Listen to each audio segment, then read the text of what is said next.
and welcome to the People's Perspective. I am Jermaine J. Williams, and today we have a really special guest. As always, all our guests are special, but we got a really special guest today, Desmond Meade. Very big expert in voting. Just very accomplished all the way around. Desmond, thank you so much for making time for me today. I appreciate it. Jermaine, I'm honored to be on the show, man. So it's me that need to be doing the thinking right now. Oh man, come on now, cut it out. But look, man, you got your hands in everything, man. Like you do a lot, and you got a lot of organizations. Can you give us a brief descriptions on some of the stuff you got going on? Yeah, I'll be glad to. So, first of all, I think it's important for your viewers to know that I am a person that's speaking from a lot of personal experience because I am what we call a returning citizen. I did Fed time, did state time. The last time I was down, I was sentenced to 15 years. I ended up giving the state back 12 of those years. And through a series of, mishaps and stuff like that, I end up, getting hooked on drugs again and end up actually in front of railroad tracks waiting on the train to come so I could jump in front of it. The train never came, and I crossed those tracks, and I went and I got drug treatment. And after drug treatment, I went into a homeless shelter. And while living at the homeless shelter, I decided to go back to school. And one thing led to another. In last May 2014, I graduated from law school with a JD degree. And so in that process, I got really involved in community service, just like you, Jermaine, really connecting with what we call community service.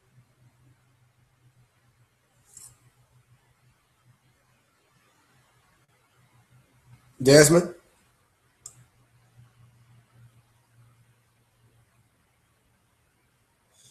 seems like we lost Desmond for a second. Desmond, can you hear me?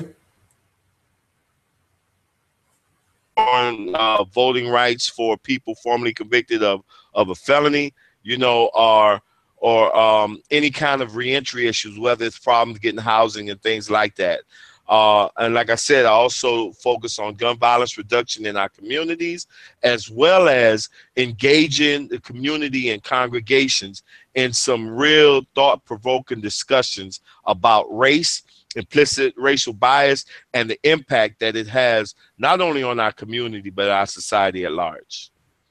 And yeah, and see, and when I first met you, I heard your story. That's a very inspirational story. That's why I was going to ask you to go and ask you about it if you didn't go into it, because that's something that a lot of people need to hear. It was like very uplifting. A lot of people going through that, and I think you're a great example for that. And it reminds me of like what Malcolm went through, the transformation he went through. And so like I just think it's very good because and then plus on top of that, you're not forgetting where you came from. You're using what you went through to make better for the next person coming behind you. Well, and Jermaine, you're right, but it's also a good qualifier, because basically right off the top, I'm letting your viewers know that this is not somebody that's just talking about something that he learned, read out of a book, or something he heard somebody else say or read on Facebook and all that. This is somebody that's actually been in the belly of the beast, and came up out of that. So I'm speaking from true life experience. I tell people now, I got two doctor's degree. I got a doctor in law degree, and I got a doctor of degree from the streets. And so that's how I'm coming forth. So whatever's coming out of my mouth, is coming straight from Desmond, coming straight from his experience. Now you're from Miami, correct? Yes, I am.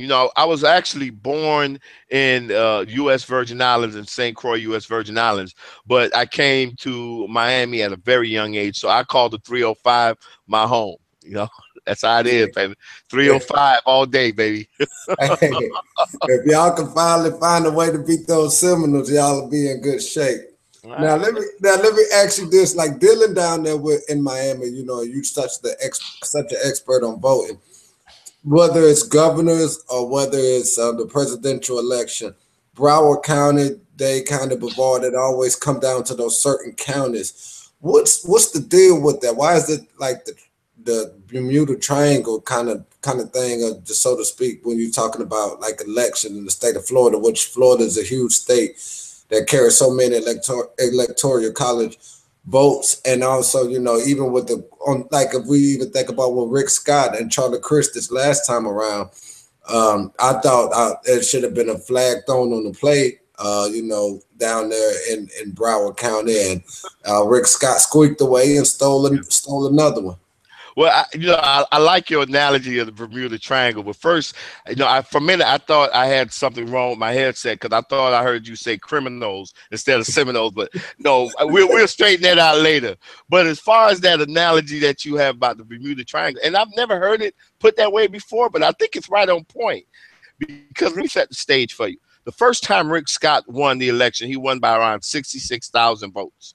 That year, over 808,000 registered African American voters did not vote, and over 910,000 registered Latino voters didn't vote. So here you had over 1.7 million registered minority voters that did not vote in an election that was decided by 66,000 votes. Now, I love that Bermuda Triangle reference because when you look, see, because typically what you have is that you know that the southern part of Florida is more liberal and the north part of Florida is more conservative. And then central Florida, you know, it could swing either way. And basically the school of thought or the thinking behind it is that whoever wins the I-4 corridor could get the election. But see, that is only true because of that Bermuda Triangle that you're talking about. Because see, Dade, Broward, and Palm Beach, specifically Broward, have enough registered Democrats that they can make the I-4 corridor irrelevant. But unfortunately, they disappear come time elections. It's like the Bermuda Triangle, you know, registered voters get in Broward County and just disappear during election day. So, I mean, I think that part of that, the reasoning that is occurring, you know, and something that we're stressing to everybody is that, you know, for so long, you know, we've been trying to motivate people off of other people's issues. You know, you got the establishment trying to get people to come out to vote, talking about everything but the issues that directly impact the people in our communities. It isn't going to be, I mean, you're not going to get the turnout that you want until you start speaking to the needs of the people that you're trying to turn out. And surprisingly, one of the probably the top thing that impacts our community is felon disenfranchisement, because every home got somebody that been locked up before that can't vote because they have a felony conviction. And until we address those needs, we're going to have a hard time really connecting to the people that we need to come out to vote, so this can be a more inclusive democracy. And on our last episode of the show, we had Alistair McKenzie on, and I'm going to ask him I'm going to ask you the same question. You know, Alistair, and I'm going to ask you the same question that I asked him. If felons did have that right to vote, how close or how much of a landslide would these elections be? That's a good question. I hope Allison also told you what's the best school out there. He should have said FIU. FIU. That's right, because we're both alumni of FIU College of Law. And Allison is a great guy. Really, he do his thing, man. You know, Allison really do his thing. But you know that is a very speculative question, and I'll tell you why. And there is a lot of misconceptions about restoring rights. Okay, first of all, you know, if I were to ask you, right, in 2010, and I'm not gonna put you out there unless you want to go out there, but in 2010, you know, it was the last comprehensive study showed that over 1.54 million Floridians could not vote because of a prior felony conviction. All right. Now, if I were to ask you what percentage of that 1.54 million were African American, what would you say?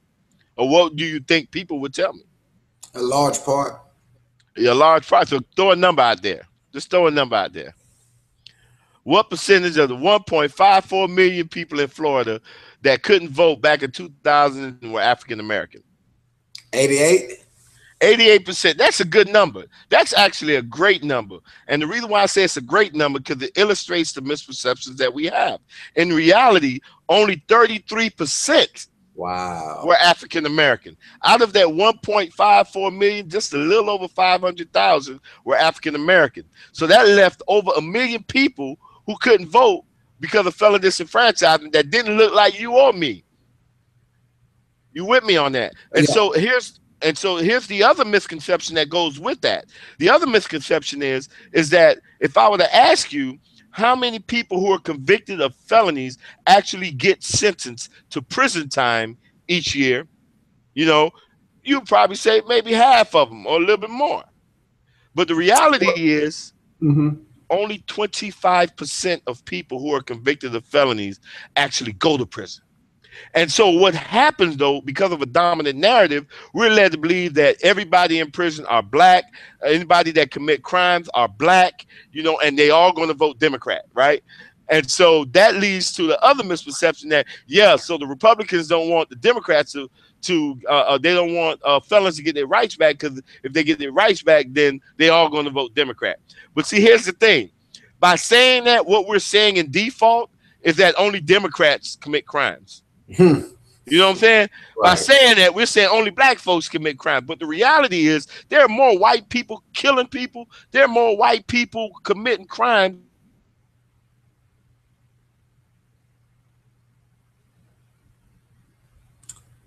I think we lost them for a quick second. Desmond, can you hear me?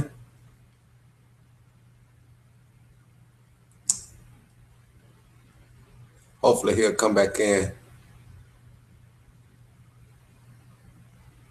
And only 200 of them are going to prison. You know that the percentage of African Americans who are being incarcerated or targeted by a criminal justice system is totally unjust and totally unfair. But when you just look at the pure numbers, you will see more of them committing more crimes and more of them getting disenfranchised. So that's a long way to answer your question about how much of a landslide it will be. It will be hard to gauge. But what I can tell you is this: people who have come in contact with the criminal justice system, whether they're white, black, rednecks, whatever, young or old, once they've come in contact with it, they have a little bit more apathy for the things that we're going through, and they have a little bit more conscience as far as the policies that they don't need to change. So the white guy who probably was maybe a Republican and ended up getting knocked off for drugs and had to do some time up in Calhoun Correctional Facility or whatever, when he comes home and find out he can't get a job and he's ostracized from his community, he'll start caring more about programs that will help facilitate reentry, and he just might vote along those lines for his own self-interest. It can go. I mean, no one could actually predict. I mean, there have been studies out there that'll show that it's a slight majority of Democrats or people that will vote Democrats. But then you also got to remember, you have a lot of independent voters too. Right. Yeah, and they really can swing in the election. Yeah, they can swing either way. Now, speaking about felons and their rights, trying to get back into society, how difficult for felons right now for them to get back in society and to get their rights? And because it just, I know myself, I'm an adjudicated felon, as I exposed last time on the show. Getting apartments and getting certain jobs.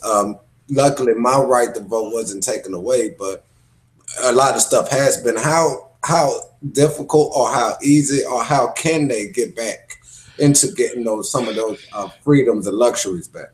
Man, let me tell you, man, as far as, restoration of civil rights, I've told some people they'll come off better trying to play scratch off. You know what I'm saying? And hitting the jackpot that way, because it really is difficult. I can tell you right now, there are people that have applied to have their rights restored in 2006, and their applications are just now getting reviewed. And here we are in 2015. And so I know that with the policies that you have now, once you completed all portion of your sentence, you have to wait 5 or 7 years before you could even apply. And then after you wait that 7 years, guess what? It might be an additional 8 to 10 years before you see if you got a shot at a hearing. And then when you get to that hearing, you better hope you ain't get no traffic ticket in them 15 or so years that you wait. Because if you got a traffic ticket, they're gonna deny you. You know, and so that's I mean, it's almost nearly impossible. And even if you avoid the traffic ticket, here's the deal: even if you do everything right, you still have less than 0.0001% of a chance of getting your rights restored. And if you're African American, it might go a little bit lower than that, depending on who's in office at the time. And so that's why it's important that we have started this movement in the state of Florida right now, to where we're going to change the Constitution. It's going down. You know what Now, I'm saying? before we get to that, because I Yeah, know you're yeah, about to okay. go into it, Oh, it's going down, bro. I'm gonna It's going ask you down. about that. But let me ask you first. You see, Obama this last year, he's been like a real radical commander in chief as of lately. Do you see him doing anything about rights restorations? I mean, he's been talking about it, and so here's something, I definitely want to give a shout out. I don't know who might be looking or whatever, but I definitely want to give a shout out to some warriors like Lashana Tyson.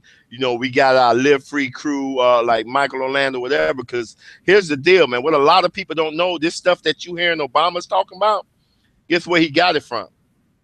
He got it from us.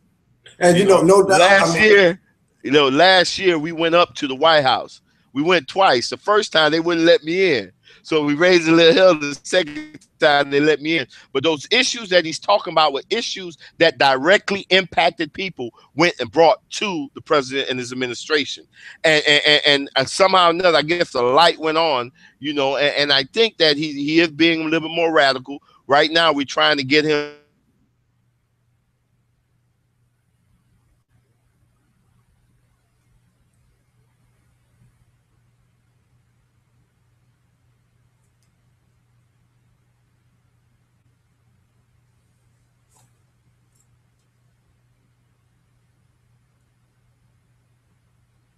to contract with the government.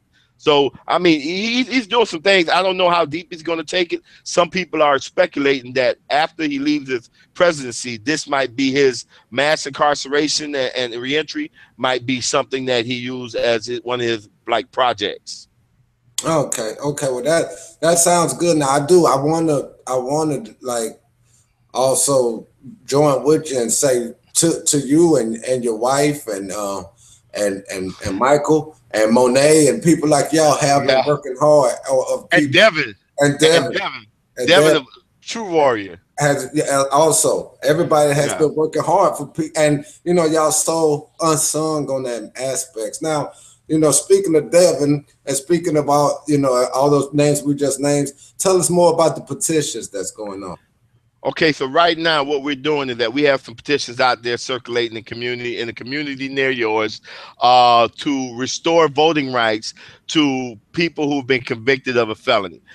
There's a couple of exceptions. It won't apply to people who are convicted of murder, and it won't apply to people who are convicted of felony sexual offenses such as child molestation or rape.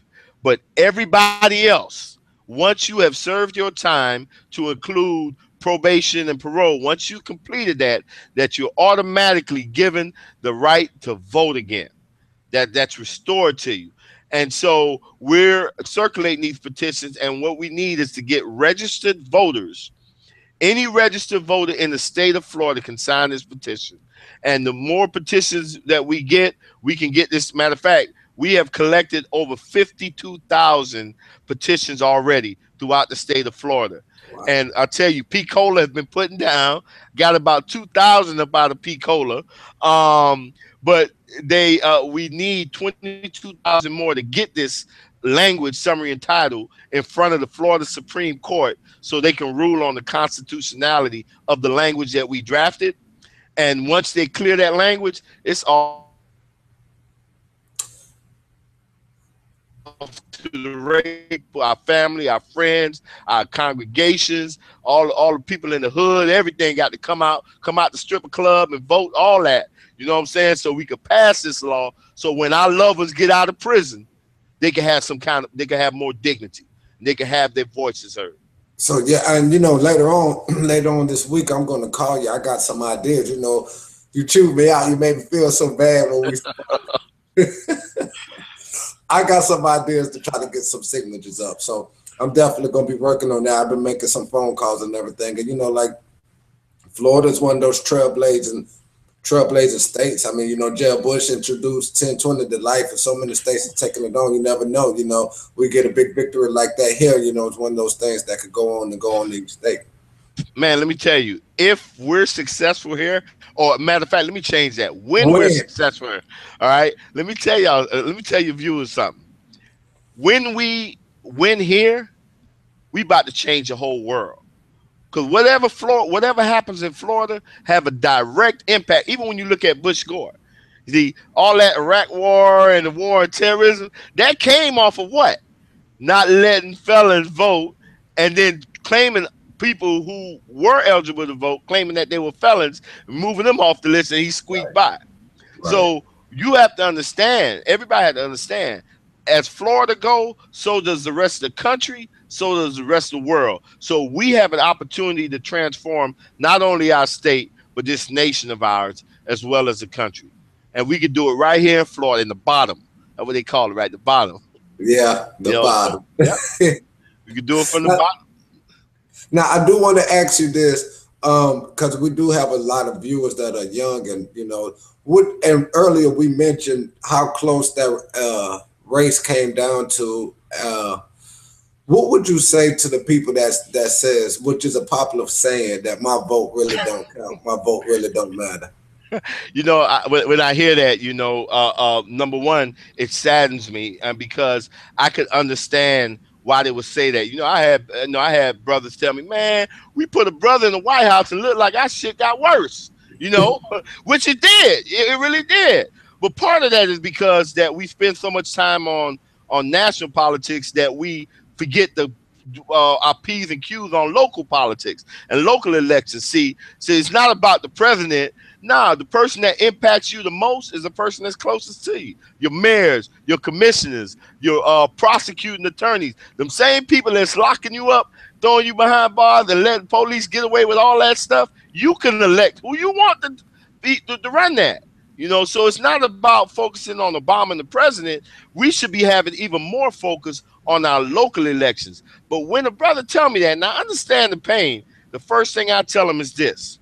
I actually ask him a question. If our vote didn't count, then why are these people trying so hard to keep us from voting? If our vote didn't matter, or it don't matter because they got the fix in or whatever, then why even bother trying to keep us from voting? Why disenfranchise us? Why create all these different crazy ID laws and have people having to stand in line 5-6 hours, having elderly people stand in line the whole half a day or whatever? If our vote didn't count, then they wouldn't have no problems with us voting.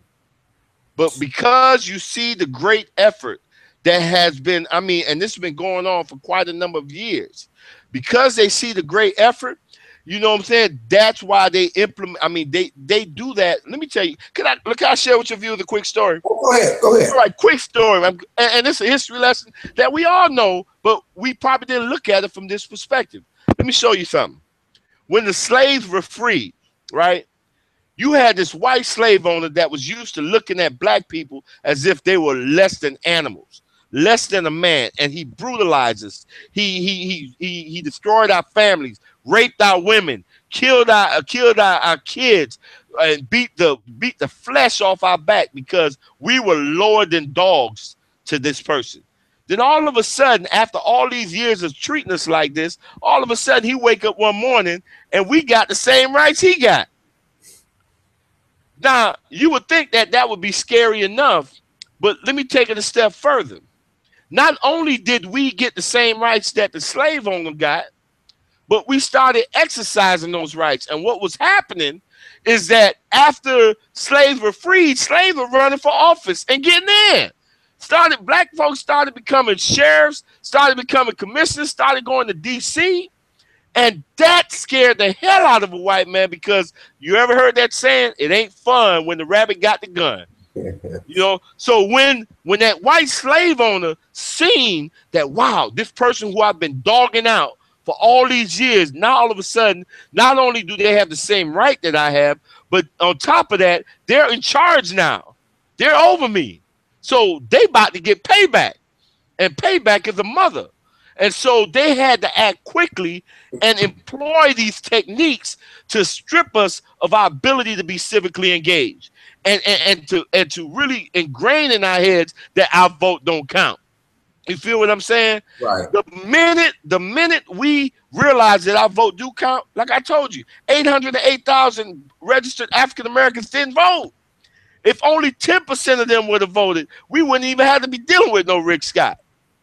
And that's on the Ferrilla. Hey, you know? and that's, our vote do count, man. And that sounds like a dream I don't want to wake up from. Rick Scott free, man. Oh, man. Desmond, I just want to thank you so much for coming on. But before I let you go, please let the people know if they, especially in Florida, anybody that wants to volunteer, that wants to see if you can send them a PDF of some petitions, anything. How can they get in touch with you? Man, listen, I think my Twitter handle is there on the bottom. But what I would recommend, especially to your viewers, is that if they want to get down with this, if they want to be real or true to their community, if they want to be true to the cause, if they understand what's really going on, and how this can change not only their lives, but the lives of their family members and friends, then they need to holler at you. Okay. They need to holler at you. You know what I'm saying? And to me, that's the easiest way. Those who want it, they can hit me up on Twitter at Desmond Meade. But I think that the work that you're doing, Jermaine, I'm telling you right now, me and my wife, man, we hold you in high esteem, bro. And we're appreciative of brothers like you, doing the work that you're doing and making the sacrifices that you're making. And so it's only fitting that anybody, especially from the P-Cola or that I-10 corridor, they need to holler at J Dism, you know what I'm saying, from P-Cola. Holler at the brother. I'm telling y'all, holler at him and get plugged in, man, because this revolution is going down and you need to be with it. And that's on the for real. And that means a lot coming from you, and I appreciate it. I look up to you a lot. You and your wife, y'all a power couple. And one last question I got to ask before you go. We're coming up on the anniversary of Katrina. What's your memories of Katrina? Wow, man. the thing that gets me, talking about with Kanye, when he's talking about Bush don't like black people, don't love black people, but also the main thing that I remember most from Katrina was how we were described. You know what I'm saying? We were always, African Americans have always been described in the negative aspect, and so that's what really got me. I was looking at the documentary and I seen, how the living conditions that were in the Superdome and stuff like that. It was my heart just tore, man. But I try to avoid that because all it does is like infuriates me, But that's what I think about, and it's happening now. It's happening right now. I want to. Can I share one more thing with your viewers? If you don't mind? Hey, you got the floor. All right, because here's the thing, right? Because so many times, media and social media and the powers that be, man, they help craft this narrative that makes us look at our own selves as we're not worthy. You know what I'm saying? And because we look at ourselves that we're not worthy, subconsciously we act out on that. Or we don't act in positive ways, you know what I'm saying, that we can get things done. One of the biggest things that they do to distract us is when they talk about this black on black crime. And I got to mention this, bro, because a lot of when we dealing with police brutality and all of that, and then you have, well, what about black on black crime? And, how come nobody is saying nothing about that? I shared this story with him, Jermaine, and I think you're going to love this story. You remember Michael Vick? You know it. All right, Michael Vick, he went to jail because he was fighting dogs, right? Right. I don't know what y'all do in Picola. Y'all have dog fights or cock fights in Picola? We have Roy Jones have. Okay, don't say it. Don't put them out there. There you go. But what I'm saying is this, right? That some of us know about dog fights and cock fights. Down in South Florida, the Hispanic community, especially the Cubans, they do a lot of cockfighting, right? And it's a bloody affair. You got these dogs or these roosters that's been trained to do what? Kill. and they go at each other and they rip each other's throats out. I mean, when that pit bull get a hold of his opponent and lock onto their neck, it's a done deal. That stuff is bloody as hell. It's gory. It's brutal, right? Them dogs are vicious, right? Exactly. Agree with me. So here's my question to you and your audience. How many people got mad at the dogs? Not damn one. What they got mad at was Michael Vick. They got mad. They didn't get mad at the vicious animals that was killing each other or fighting each other. What they got mad at was the person who created the conditions where these dogs had to fight each other. What they got mad at was the person who trained those dogs to fight each other or created that environment in which these dogs went at each other. And so anytime when we're talking about an oppressive system that has been designed to destroy us, we can't let them distract us by talking about black on black crime, because that's just like us getting mad at the dogs and letting Michael Vick go. The reality is that the people never got mad at the dogs and never belittled them for being vicious. What they did say, if you remember, they wanted to find loving home for them. So if you mad about the thug or the gangster on the corner shooting at the other gangster, a lot of times you got to address the underlying issues that lead to the brother having no choice but to go sling on the corner because nobody won't give him a job. Everybody treating him like garbage because maybe he got in trouble when he was 18 or whatever, told him he'll never amount to nothing. So guess what is left for him to do? Go out there and sling. And when you sling, you got to protect what's yours. So are we supposed to get mad at? No, what we need to do is address the issues that causes people to go out there, that causes people to pick up guns, that causes all this gunplay. And we find and we approach that with love. You give half of them brothers jobs, good paying jobs, not no doggone $7 an hour job, but you give them good $15, $20, $25 an hour jobs. A lot of these brothers won't be out there on that corner because nobody want to go to jail. Nobody grow up thinking, man, I want to die tonight, or I want to get arrested and go to prison. No, what we want is love. We want a family. We want to be able to make enough so we can put a roof over our head, food in our stomach, and some nice kicks, and go watch the Hurricanes drag Florida State in 2015. That's what we want. I'm definitely gonna cut y'all. Definitely gonna cut y'all right there. Ladies and gentlemen, that's Desmond Meade, fighting hard for rights restorations. Please get in touch with me. You see my Twitter handle at the bottom. Get in touch with him. We're going to have Monet Handler on later on in a couple of weeks, and then we're going to extend this conversation, and we're definitely going to bring back Desmond Meade, and hopefully he'll have his wife with him, and there'll be double the trouble. Yeah, so y'all tune in, follow Desmond, and just remember.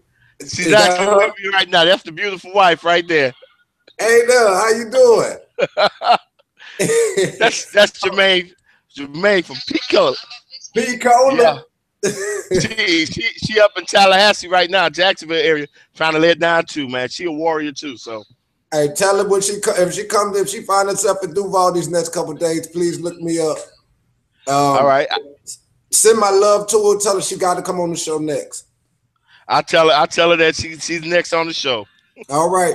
Well, we thank y'all, and we thank everybody for watching. And y'all remember, everybody have perspective, but there's no perspective like the people's perspective. The people's perspective. Peace.